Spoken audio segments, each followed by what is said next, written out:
Hey, Deggen. I had just kind of set up for everyone. I had you posted this video last week, and I was very intrigued in it, but I wanted to kind of stop some parts and kind of slow it down and reset kind of what we're talking about at different steps of this thing. So, thanks for joining me, and Pleasure. Yeah, thanks for having me.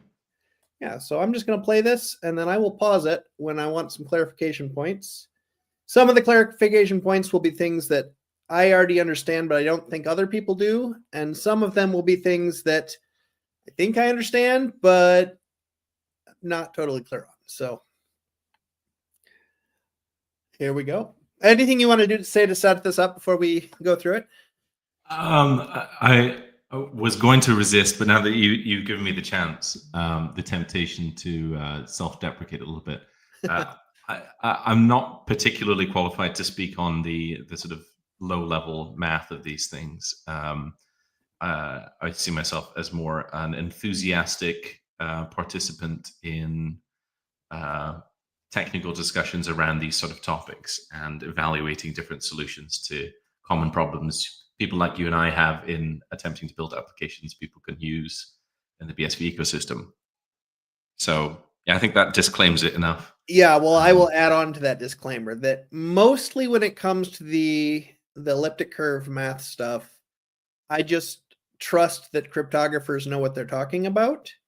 I do like to get, like, in fact, one of the first things we'll get in right here, I'll break into it, of there's just a little bit of like how the terminology is very mathematical that I think at the first level okay. we can just disambiguate things a little bit. Sounds and great. Then just trust that the cryptographers know what they're talking about. So if you don't know the answer, you can absolutely say I don't know the answer. But that might happen. Let's see. All right. Well, let's start on this, and here we go. Let's take a look at BRC-29 payment protocol. Alice and Bob each have private keys in their head and are wearing shirts with their public keys on them. Alice is able to calculate A.B. Bob is able to calculate B.A. These two. So we're going to start right there. First of all, I love the public keys on their shirts. That's hilarious. An accident when I was drawing it, but it makes sense to me. So when you say A.B and B.A, those are actually like, that's a multiplication. That's what's happening there under the covers. Yeah, so I think it's called scalar scalar point multiplication. Yeah, which so is it's a whole not like process that's not like how you commonly understand what multiplication is. Right. But it's not like this is like there's an A object with a B prime. Like what the dot is communicating there is this is a multiplication. Now it's elliptic curve multiplication, not standard whatever. I will embarrass myself if I tried to state what the opposite is, but. So my understanding is like it's similar to saying, like, say if A is 2, it's like B plus B. So point addition of B, and then if it's 3, if A is 3, then it would be B plus B plus B. So I think that's why they use the language multiplication and addition, in that it has the same properties as multiplication and addition do, but just on a different domain. Yeah, right. I think that's why they use that language, but I'm guessing. No, fair enough. Things are equivalent. We call that SAB. Since Alice and Bob can both independently calculate S, we use that as the basis for all further key derivations between these two parties. Okay, so just to clarify here, this is a property of elliptic curves that a private key times a public key is equivalent to that other public key's private key time. I mean, yeah, I mean, these A and A are associated together in that the capital A is the public key of the private key lowercase a. And similarly, lowercase b is the private key, uppercase b is the public key. And when you do basically a cross product of those, that equals the same thing. Right. Yeah. That's how I understand it also. Yeah. So yeah, the choice to make a small and big refer to the same key pair in some sense. I don't know who first started doing that, but that was the notation that made the most sense to me. Otherwise, you have a bunch of letters with little sub, whatever you call them, it's like AB here, where it's a little bit harder to follow what's happening. So Yeah. small a for private key, big A for public key equivalent makes the most sense to me in terms of notation. And then, yeah, from a math standpoint, this is just some proof that just like 2 times 3 equals 3 times 2, same kind of thing with public key times private key versus other private key times first pub key, whatever. This is where a lot of this terminology gets confusing, just because you're dealing with multiple instances of the same thing and just end up sticking variable names on those things. And you raise a good point. So I think it's a little bit more obvious if you say at some point explicitly the relationship between A and big A. So the big A is equal to small a dot G, and G is a generator point. So actually, that's a good point. Maybe having that in the video makes it a little bit easier for people who are not already familiar with elliptic curve notation, because then it's a little bit more obvious why A dot B dot G is the same as B dot A dot G, because then it's just 2 times 3 or 3 times 2, like you said. That's a good way to think about it.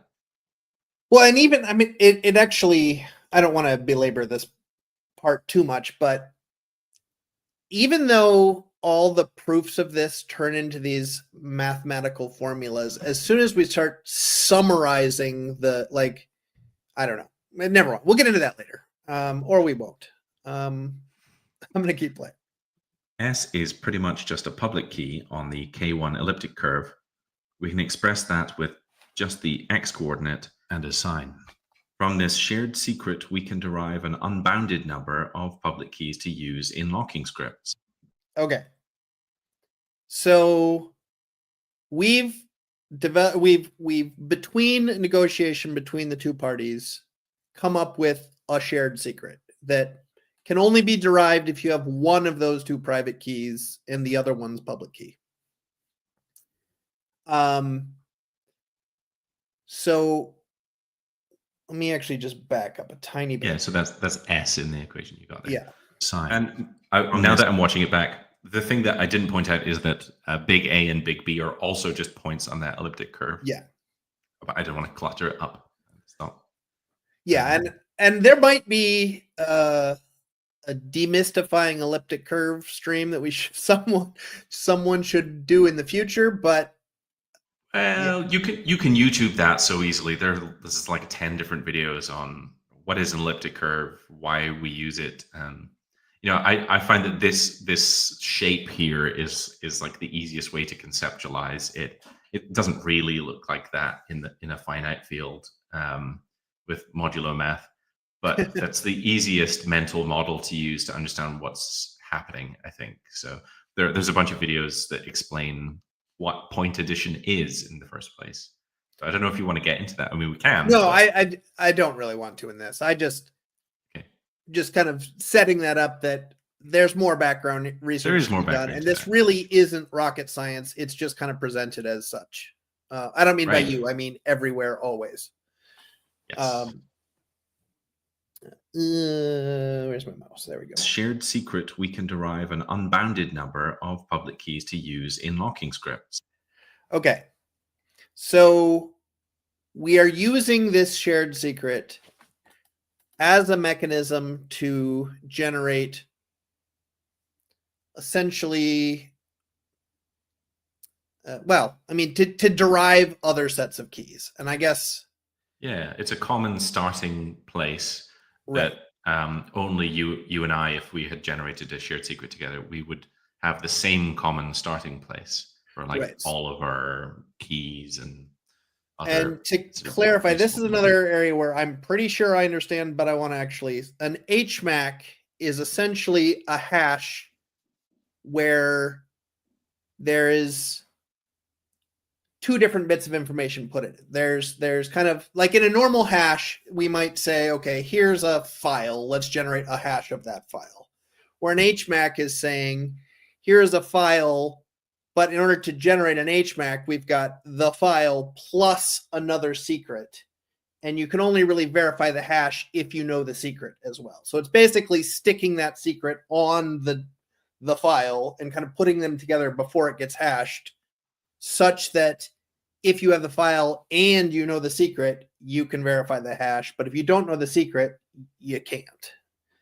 Yeah, that's a good point, actually. I don't know if I'm able to articulate exactly what the benefit of an HMAC is over, for example, just concatenating the thing that we're calling the message with the shared secret and then shying that.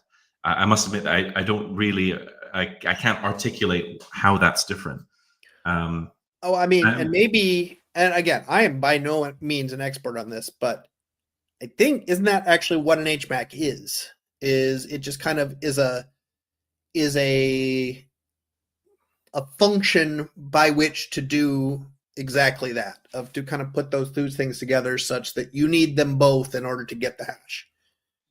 Yes, but there's probably some steps there that happen on the inside of the HMAC that are specifically to make sure that you don't leave yourself open to various different cryptographic attacks in terms of, for example, if somebody was controlling the data that you're HMACing across. So you have S defined, but if someone's controlling what prefix and suffix are, I think hypothetically they could make that certain patterns. And if they could force you to HMAC it with S, they could start to figure out kind of some of the properties of S. Yeah, and so I'm not meaning to say they're literally identical, that you just concatenate those two values together, but that what comes out of a HMAC is based on those two things as input, and then some other cryptography magic to make it.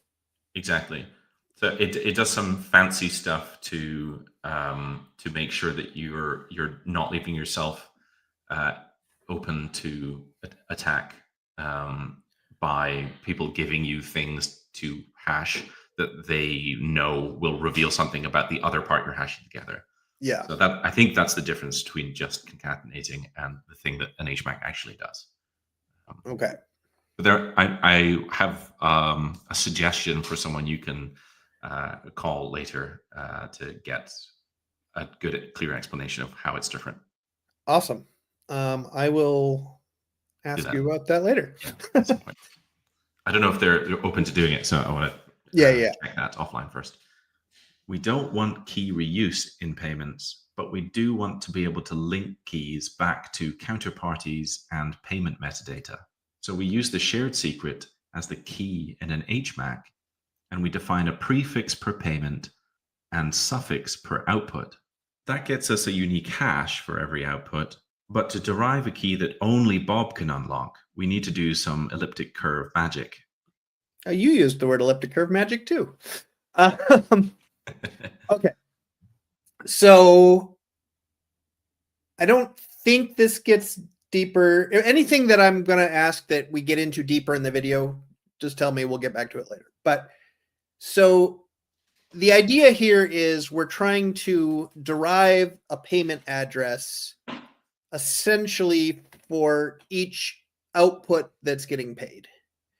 That's, or I should say, the prefix kind of sets the context of this, we'll say this whole transaction or this whole interaction or whatever. If this is an invoice number or a bill of lading ID or something that ties a scope around what it is that we're interacting with, these two parties, Alice and Bob. Yep.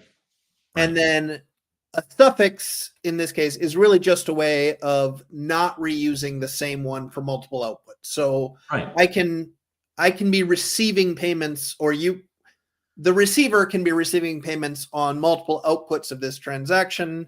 We don't want to reuse those to have the same payment address essentially for each one. And so this is literally a 0, 1, 2, whatever, of just like, let me add something different to salt this HMAC process such that each one is different and it's knowably how it's different. Right. Yeah. So something that was pointed out is that it's in this video is about BRC-29, right? BRC-29, it really is kind of defining that, like choosing that as standards. So the BRCs are like proposed standards, essentially. So between those quote marks, you could really just use anything. It just could be random string or whatever you want. It doesn't really matter. And so there are some things that are important. For example, that it's not easily guessable, because the point is to have to have new keys for things. You also don't necessarily want collision, because you can imagine that if we, I don't know, let's just say we were grabbing a coffee together and the invoice number was just coffee, then that would generate the same key every time we used coffee. So we want to try and ensure that that's pretty random, either in the prefix or the suffix or both. Coffee and a timestamp. It could be coffee and a timestamp, exactly. So yeah, and that context, that invoice number, that is the prefix essentially. Yeah, exactly. And then the suffix again is just a further derivative thereof, or a further differentiation, I guess I should say. But to dive into that more, like, so if someone found the invoice number somehow, I don't know, someone routed the server you're using for payments or something, they found the invoice number. I suppose it wouldn't matter in that case, but let's just say hypothetically you get the prefix from something but not the suffix. You also don't want the suffix to necessarily be guessable. For example, if the whole transaction uses the same prefix and different suffixes, and then they're able to guess that the 0th suffix is just 0, and the first. Don't they need to have S in order for that to have any value at all? Mm-hmm. Okay, so imagine it's really that just kind of like an extra layer of obfuscation. Imagine that I leak my private key because I get hacked, and now all of our transactions together, like, people are able to calculate S. There's all sorts of reasons why you would want to make sure that, like, prefix and suffix are always pretty random, and that's expected to be data essentially. So there's no real length restriction on that within the context of using an HMAC. Yeah, because it's going to get hashed anyways down to 32 bytes or whatever. Right. So you can push anything into it. But yeah. So this standard is just saying, okay, well, let's generally speaking use this sort of approach. Yeah. Cool. We use the hash as if it's a private key to get the point H, and add Bob's public key to that to get P. Okay. So Alice and Bob have coordinated to get this, well, I mean, they don't have to. They both know that they're creating the shared secret. So when we talk about, okay, so that is essentially a new private key that both of us can generate. And then, so we get a public version of that. Right. And then we add Bob's public key. So that would be, because this whole situation is Alice paying Bob. So Bob can essentially, with his private key, get the private key in order to unlock this public key. But Alice can't do that because she doesn't have Bob's private key. So she can't get. Right. Okay. So if you wanted to make an output for the same invoice and suffix, hypothetically, you could just do H plus A, and that would be Alice's. Alice could spend that one. Yep. Yeah. Got it. Alice will send the payment to Bob by including the transaction, her public key, the prefix, and all suffixes. Bob can then calculate all of the corresponding private keys by recalculating the hash and adding that to his own private key, B. Okay, actually, let me back up just a tiny bit. Okay. So in this whole scenario, this is the first time, I mean, Alice knows Bob's public key somehow. It doesn't have to have been as part of this session right here or whatever. Sure. Alice has done everything on her own at this point to build the transaction. Yeah. And then when she gives Bob the transaction, she's basically giving all the context to say, here's how you make sense of, and essentially here's how you're able to generate the private keys in order to be able to spend the outputs for this transaction I'm giving you right now. Spot on. Yeah. Yeah, Okay. exactly. So, and the context could be, I mean, so the stuff that we've built into the TS SDK allows you to do this stuff in a, like, it doesn't really matter what the transport is. So this could be you scan a QR code that is Bob's public key, and then Bob can scan this information from you, including the transaction, the transaction A, prefix, suffixes. And that could be like an optical payment protocol in some sense. If you really like QR codes, then you can still do that. Or it could be NFC, or it could be a web server where you're pinging first of all to get Bob's public key, and then you're following up with this. Or maybe you've already got it in your contacts and you know Bob's public key, and so you don't have to do the initial request for his public key. You can just send this stuff. Yeah, Right. So all those contexts, they all So work. it could with be the same something that Bob is procedure. providing the pub key. It could be something that Bob has published the pub key in some trustworthy mechanism. It could be Right. whatever. Alice knows this is the pub key, and now Alice knows and trusts that this is the pub key I'm paying to, and that's all Right. that really matters for the setup part of it. Yeah, and there'll be a different video on how you come to the conclusion that that's Bob's public key. Yeah, I realize that's a whole other can of worms. Yeah. That honestly, and I know you and I have talked about this, but in a lot of stuff I've been working on right now, or for the last, I'm really trying to say that doesn't matter. That's a separate process. Yeah, at you this can do that point, in a number of you've got different a pub key and you trust it, regardless how that happens. Exactly. And adding that to his own private key, B. That seems all fine, well, and good in theory, but let's show it happening in practice to give you a better feel for it. We're going to use this WUI, which is an application the Project Babbage team put together to demonstrate the BRC-100 spec wallet infrastructure and toolbox they put together. So I think this is... And just to set expectations for anyone watching, that BRC-100 is something we're definitely going to be looking at in the future as well. This is as simple as I can make it. We're going to add an output here for which we need the atomic beef transaction. We're going to say that it's a wallet payment. So this is just trying to fund this wallet. And we need sender identity. Who's it coming from?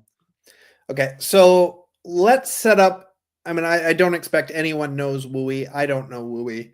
And I get that this is like a technical kind of a developer tool to generate these things. But when what we're working on right now is not actually the Alice to Bob payment. This is, and tell me if I'm wrong here, is this actually to get the inputs where I'm going to use it? I guess. Well, let me play through. No, it is the Alice to Bob. I realize that there's like limited.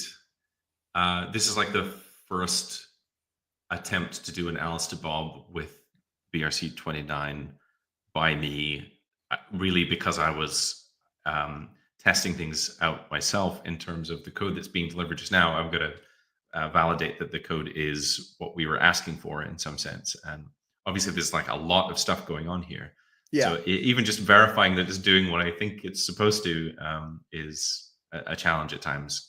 Until let me play it through a little more before I ask a question, because I know I had some questions when I watched this before, but I think I just prematurely stopped. Let's back up a little bit. A wallet payment. So this is just trying to fund this wallet. And we need sender identity. Who's it coming from? And then a derivation prefix and suffix, as we've discussed. Okay. So I realize now I can fill in the gap here. Yeah. So the sender is my code in the Run.js IDE that you see later in the video. So like the sender is just a random key derived on my local machine. That's the sender in this. But that's the Alice. That's capital A. It's supposed to be Alice. Yeah, it's supposed to be Alice. And Bob is supposed to be the user who is sort of logged in here that's using the demo WUI, which is a different key. Okay, so what we're setting up here is Alice has already done. Let me see if I can get it times. Okay, 2:15. So if I go back to Okay, so Alice has already sent this stuff to Bob, and so this is essentially Bob entering this information in to Yeah. say, based on this sender, this capital A, Yep. I can figure out my the rest of my derivation stuff. Exactly. So yeah, it's so I'm manually entering in capital A there, and then derivation prefix and the first suffix, and there's only one output, so there's only one suffix. Yeah, that's exactly right. I guess the previous step that I don't show here is just that I know the. Do I show it? I think I show it at some point. Get public key earlier in the video. Is that right? Maybe I do it later in the video. I think you do it later. Okay, I don't believe we've seen it myself. So essentially, what we have here. Let me go back one more time. TX. This is that atomic beef. A is that sender pub key. You're familiar with atomic beef. It's not well known yet, though. Yeah. So atomic beef is literally just a way of it's just beef, but you add the TX ID first to the binary let's data. actually take a step back and even talk about what beef is in general. So beef is essentially, it's just a data format that includes transactions. And so, okay, let's say, I guess probably this starts almost with atomic beef more than beef in general, or beef V1. Obviously, there's a little confusion around the whole beef stuff, but essentially we've got a packet that has, ultimately it's trying to communicate one transaction. Right. But in order to, assuming that transaction is a new transaction and it hasn't been mined on the chain yet, it doesn't have a Merkle proof. But, so what kind of this data format includes is the transaction itself plus all the transactions for each of the inputs and proofs of their Merkle proofs on chain. And if those themselves aren't mined yet, it will keep going back. So essentially, it's giving a bundle that says, here's a transaction and all of its history back to the point where we have the proofs that lock it into a place on chain. And those are all included in one packet. So atomic beef is kind of all about communicating one transaction and its dependencies that it needs for proofs. Where beef in general now, or at least kind of the newer V2 version of beef, doesn't have to be all about one transaction and its history. It literally is a collection of transactions and their proofs. And they might be related or they might not be related, but it's a number of transactions in one file, one stream, one whatever. And it sounds confusing, but if you understand the evolution, it might make a little bit more sense. So beef V1 was just the first attempt to collect that data together. Tone pointed out that essentially you could just put random transactions unrelated in there. There was no specification that said otherwise. And he needed a format to sync overlays, which may contain unrelated transactions. But he was like, why would I do multiple beefs? I could just do one big beef. Yeah. And so that's beef V2 in some sense. And then, well, I'd be clarifying that why you wouldn't is because they might actually share a lot of the same ancestry and the same proofs. And so you'd be repeating that data over and over and over again for each atomic one that you share. Yes, exactly.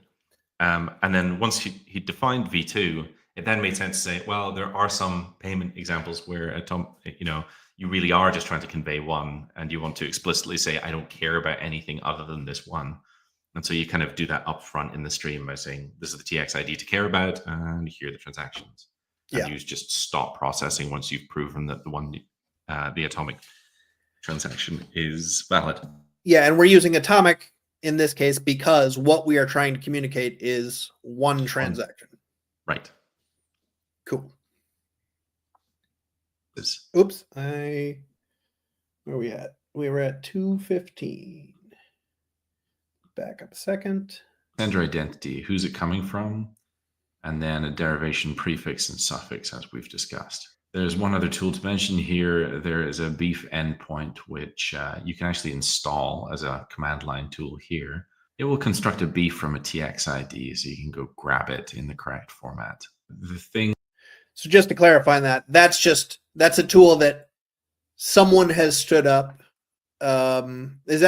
You have stood up? That's your tool that will use what's on chain or something to basically pull in all the proofs for a given transaction. I think, originally it was Jungle Bus, I think, but these days, I think it's what's on chain now. Okay, and I haven't yet published it, but over the weekend, just in case anyone cares, I actually did add a beef endpoint to the one-set indexer as well, which will do the same thing and return an atomic beef. Nice. Yeah, I think we're just in this bridging period where there's a bunch of services that need to provide that. Yeah, and unfortunately, we do still need what's on chain and Jungle Bus to do this kind of stuff right now, because no one has kept this information yet. And so, I mean, no individuals have kept all the information. I shouldn't say none. Average users don't have that data at their fingertips. Yeah, and what it allows you to do as a developer is not wait 10 minutes when you're first doing these things. The other approach, if you didn't have these services, would be just send it to Arc and then wait for a block, and then you get the Merkle path and you just manually add that, and you could do it that way as well. It's just a little bit faster if you can use these services to get the parents and so on. Yeah. Which is most important here is the key deriver. We also need the recipient identity key. So actually, let's flip back to this. Let's grab the identity keys and linkage, get public key. So okay, so are we still talking from Bob's standpoint here? Or yeah, are we... so that's Bob's public key. Yeah. Got it. Which Alice has already gotten some other way. No, this is Alice getting Bob's public key. Okay, got it. Obviously, I'm not expecting this is what Alice actually does, but I'm just saying in the background, Alice's stuff is getting Bob's stuff. Yeah, this I guess probably a good clarification for everyone. This is essentially a highly technical tool where you know what you're doing. This is not a complete product. The like anticipated end use case of how anyone will interact with this once the developers have done their stuff and made a good user interface for you. Exactly. Yeah. Identity, we're going to stick that in as the recipient. I've already put the protocol ID in here. That's BRC-29 protocol. So it's security level 2. Now, I'm just going to stop right there. And this was, I don't believe the security levels are really gotten into in this video, and nor do I think we need to jump into them right now, but that is definitely something to be covered later. Yeah, so right now, the best way to understand this is it's random numbers. These things are just random numbers. It's a protocol identity, and security level is not really used yet. Just see it as random numbers for just now. It's to do with permissions management. It's sort of granular grants. You remember invisible money button days and the Relay X equivalent? You would get prompted kind of like an OAuth thing where it's saying, hey, this application needs your public key and this. Same idea, more granular on a sort of per application and per counterparty basis. So yeah, there's another BRC that just talks about security levels. It's BRC-43. Go look it up if you're interested. Yeah, and I'll definitely go over that at some point in the coming weeks because that all does tie into the BRC-100, kind of that wallet standard communication interface, which, again, as I said earlier, we'll get into that later. Yeah, I would do that in March. Okay, sounds good. And this is just the wallet payment identifier. Prefix, I just made up some random payment ID, and suffix, we're just going to use the one output for now. Again, just 4 random bytes. The key ID is the prefix and the suffix concatenated with a space character between them. As you can see, we are using a key deriver here with anyone as our identity. There might be some situations where, a more real life one would be like passing the key in here. That's the basis of this key deriver. That's sort of you, so to speak. Okay. Actually, I'm going to play a little longer before I stop. But for now, just to keep things as simple as possible, we're just going to use the anyone key. It's basically the generator point the public key associated with that, which is a well-known public key. So Alice is just anyone. So the private key is just one.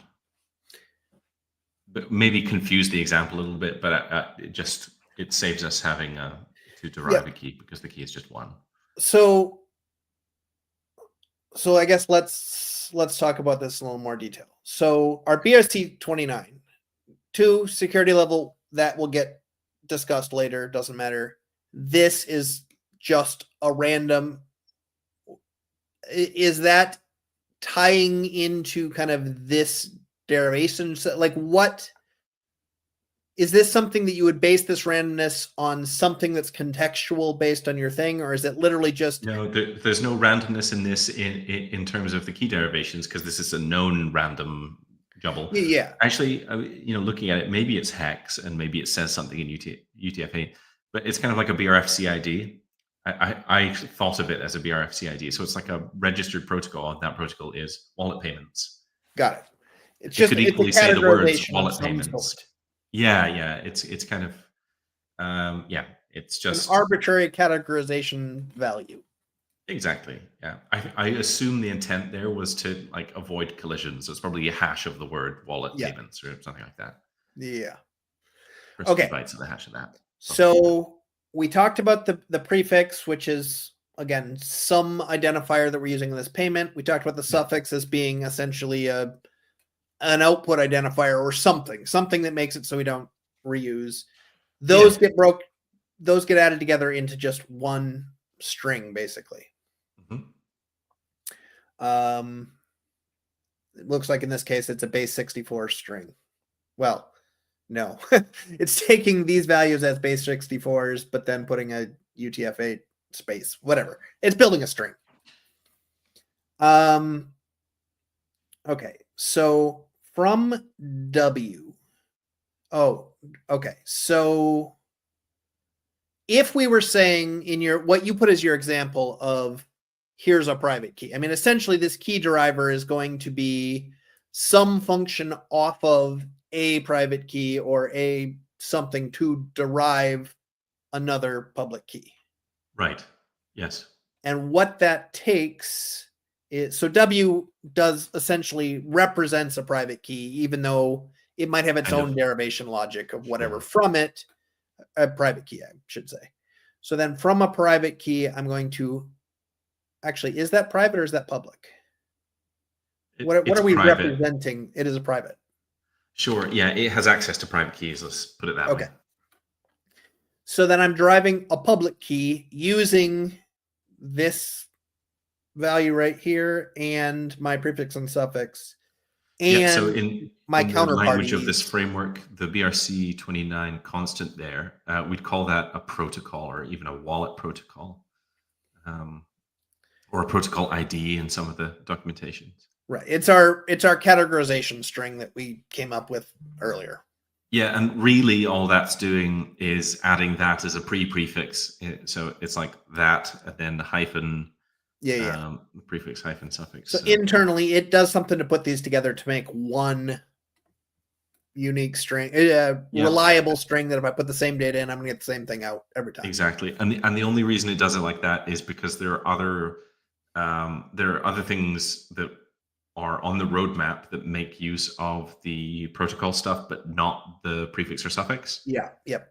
So although hypothetically you could just chuck the whole thing in as a shared secret, the counterparty public key and just a random invoice number, that's kind of the underlying method that's used in the HMAC.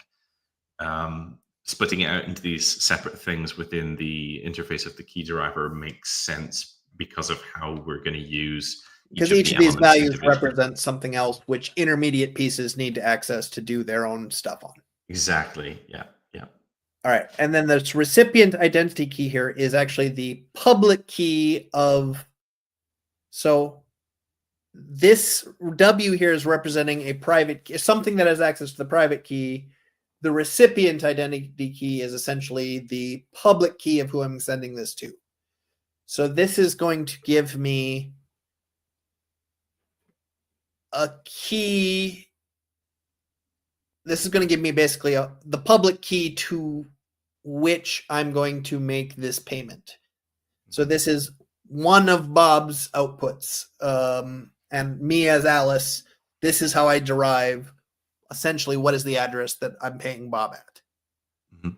I regret more and more that I use the anyone key in this example as we talk about it, because confusingly, one times something is just that thing.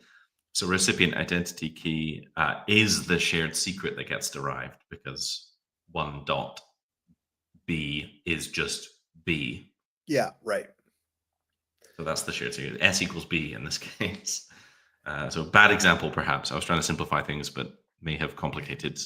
Well, I think since we've skipped the complexity of what this anyone and this key driver is, I don't think that's let's just essentially to kind of simplify that.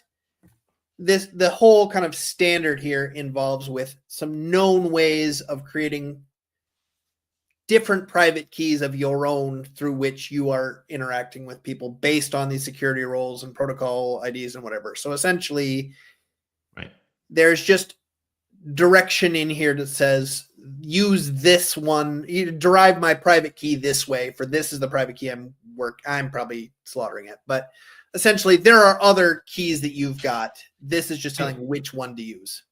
Yeah, so where it says anyone there, you could also say self if you wanted to basically have a shared secret which is only shared with yourself. Yeah. So for example, change outputs might use that. Yeah, so anyone is literally one that anyone can just know. Well, anyone who knows your public key also has that shared secret, basically. Yeah. So that's why it's important that all of the other stuff is also pretty random and only knowable to you. Right. And again, we'll kind of skip any more details on that, I think, because I think that's going to kind of confuse. So I want to explain why I did that back there. So it's supposed to be anyone because this is supposed to be like, hey, this is how you onboard into this. Because you're just a random BSV dev that doesn't already have all of this stuff set up, right? So, like, how do you get from all of the stuff that we're familiar with for the last 6 years and get into this system? Or more, yeah, exactly. Not me, but yeah, exactly. All right. Which is a well-known public key. So you could use this in the case where you want to take payments from something like Paymail or something which doesn't have an identity. Oh, I'm repeating myself. What were you saying? I'm repeating myself. That's exactly what I was trying to articulate. Yeah. Hey, sender identity is generator, as in could be anyone. So we're assuming here that no one has a BRC-100 wallet yet. And you're spinning one up and you want to be able to pay into it despite the fact that no one's using this yet. So it's kind of a bridge. So I'm just... Okay, so you actually, I think you explained that better in the video here. Of this is basically in the idea of no one's got these relationships yet. No one's like, the whole point is just this is a first off thing. So anything that devolves in building these relationships with other people and deriving things off that, well, none of those exist yet. And so that's why we're using anyone here. And yeah. Going to manually copy across the prefix here. Obviously, you would have some sort of API doing this for you. But I just wanted to demo visually. Okay, so that's all we need, really. We've got the derivation suffix. So we need the actual transaction now. So this is ready to internalize as soon as we have the atomic beef. We need to go grab the transaction that pays to this particular address. So first we need to make that transaction. And this obviously is being used as a bridge from the old world to the new world, which is why we're still using addresses here. So this is a bridge. Let's see. So to clarify here, we're kind of just doing the old thing and using a faucet to pay some Satoshis into an address to kind of kick off this whole process. Because the assumption is we don't have, this is a new wallet. It didn't have any BSV in it. Now we're going to add some BSV in through old method. Exactly. 100,000, I think, is the... and a shout out to Mo and the hackathon team that put this faucet together. Okay. So this is the same faucet. I believe yours has implemented this faucet as well for, although I will say yours testnet reliability is not very good right now, but hey, the faucet exists. I must admit, I first recorded. I must have gone through about 3 or 4 different testnet faucets before getting it to work. Yeah. This one blocked me on second recording because it has a limit, and I maxed out too early. So on my second, anyway. So what Boring we do details. now is use the command line tool to grab the beef equivalent of the transaction. So that's going ahead and grabbing the previous transaction, and there we have it. So this is atomic beef format, so we know that 'cause it's got a bunch of zeros on the ones and zeros on the front. 0, 1, 0, 0, 1, 0, 1, 0, 1, 0, 1. This is the TX ID, and the beef format here afterwards, 0, 1, 0, 0 beef, you can kind of see there. And then there's a Merkle path for the previous transaction, and obviously there's no Merkle path for the current transaction because we just made it just there. So anyway, this is the atomic beef the WUI is expecting. So I paste this in here. With any luck, this will internalize the action.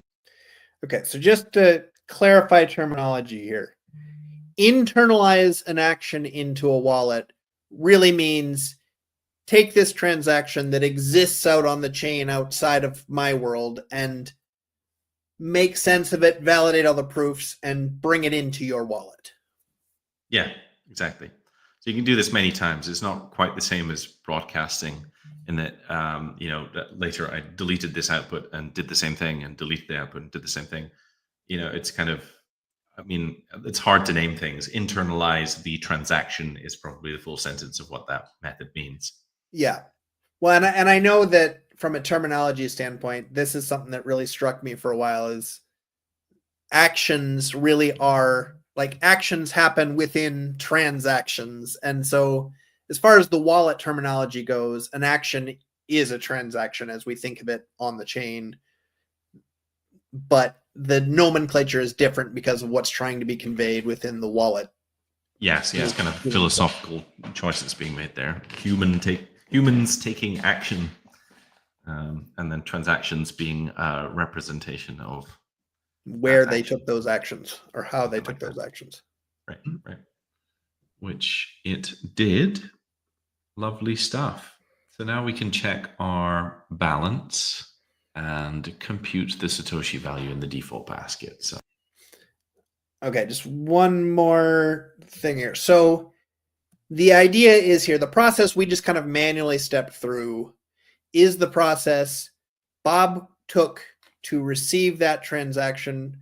Alice built the transaction, sent it to us. This is the process Bob took to make sense of what's in the transaction. And the ultimate outcome of this here is that Bob has 99,000 Satoshis that he didn't have before. Yeah, exactly. He has an output that he could spend now. So, yeah, we just got shy of 100,000 Satoshis. So that's how you use BRC-29 to internalize actions with You can let the beat drop. BRC-100 flavor wallets.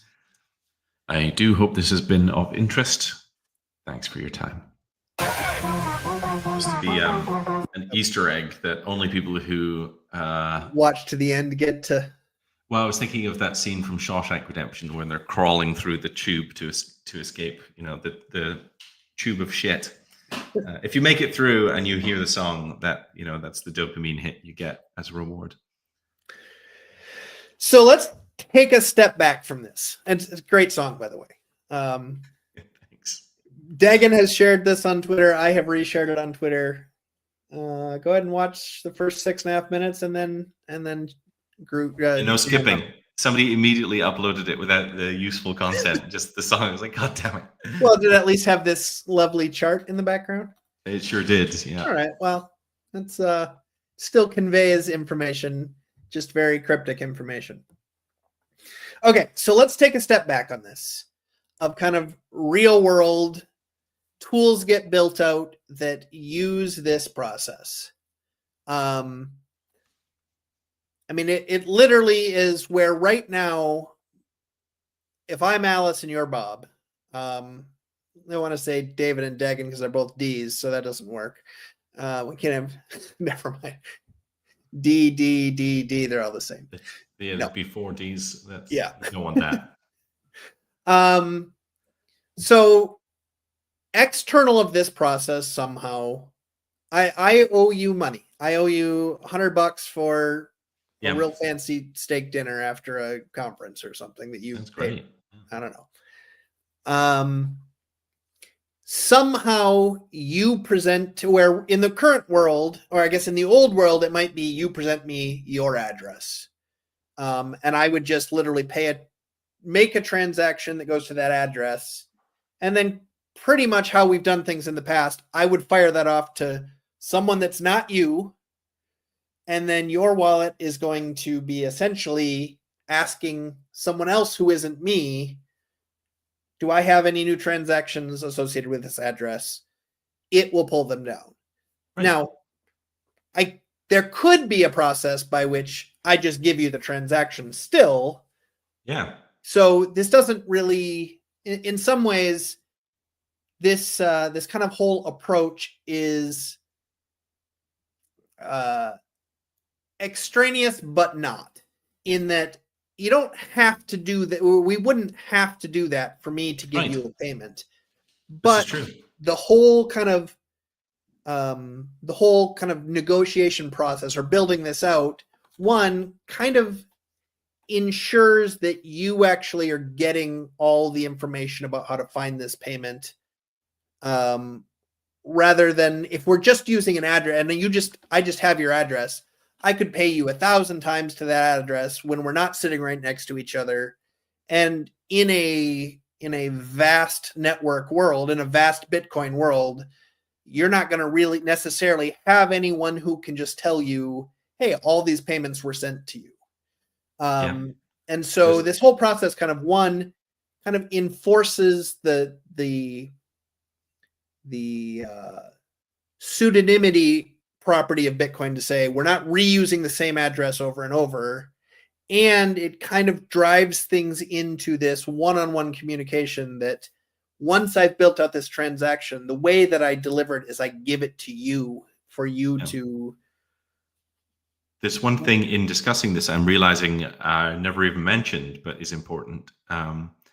There's a way that this circumvents or makes it very difficult to do fraudulent transactions. So, for example, if you're on some sort of compromised machine and you copy paste an address into your wallet, I'm sure you've heard of various bots that can attack when you paste. So when you paste, it captures whatever the address is. It finds one of a big dictionary of addresses that look the same, as in the first few characters are the same and the last few characters are the same, because that's, let's be honest, what we check with our eyes quickly to see if it's roughly the same in base 58 check encoding. And it'll find like an attack address that looks roughly the same. And so it'll insert that instead of pasting the thing you meant to paste.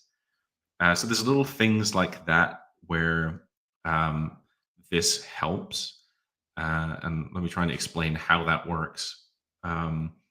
So if you give me an address, there's no way for me to, on my device, prove that you are actually in control of the key, as in you as a person are in control of the key that's associated with that address.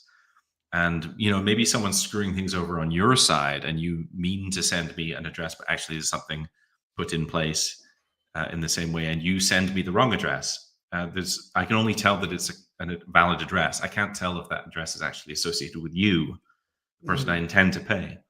So this whole process may seem kind of convoluted, but part of the thing it's solving is man-in-the-middle attacks. So it's trying to put the sender in a position where they know for sure that the outputs they're paying to are something that the person they intend to pay can actually unlock. They can prove that. That's important. They can prove that because they've used their public key to derive that address? Yeah. So there are things that you can associate with a public key.